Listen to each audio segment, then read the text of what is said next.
This time last year, guess what I was doing? I was up to my eyeballs in election integrity, of course, alongside Michael Watley and our great team at the RNC. Yeah, look, I hate that we have to do this, but we have to do this. We should live in a country where it's very easy to maintain election integrity, but there have been a lot of slippery tactics that have been used all over this country. You can thank a Democrat for that, over the past several decades. And now we've come to a place where, sadly, in the wake of the 2020 election, a lot of Americans said, I don't know. I don't even know if it's worth going out and voting because my vote's not going to matter. My vote's not going to count. They'll just wipe it out with, some dead person on the voter rolls or some slippery, slick way that they, produce votes at 3:00 in the morning miraculously, ballots in suitcases and the like, that sort of thing. So yeah, we worked really hard in 2024. Thank you for noticing, to make sure that election integrity was our number one focus. And we have a great blueprint in terms of what we need to do. Look, we had 230,000 people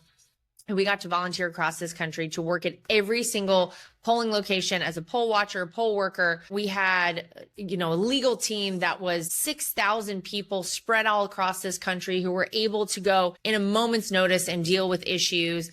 And I think we're going to have to see that happen again. And then we're also going to have to be very vocal about warning people that if you cheat in our elections, we will find you, we will track you down, and we will prosecute you to the fullest extent of the law. That does two things. That shows that we're watching, and it makes somebody think twice about messing around and doing something that is illegal. But it also lets people know, hey, there's somebody actually watching. I will go out and I'll wait in that line in Pennsylvania for 3 hours on election day or leading up to election day in early voting. Now, a couple of things I would like to see happen. I think, the voting season, maybe we need to squeeze that in a little, rein it in a little bit. We don't need months on end of voting. I could see maybe a week. If we could pare that down to a week of early voting, everybody can figure out one day to get out to the polling locations and get your vote in, right? Mail-in voting should, as far as I'm concerned, only be if you have extenuating circumstances. If you have a health issue or something along those lines, then you can get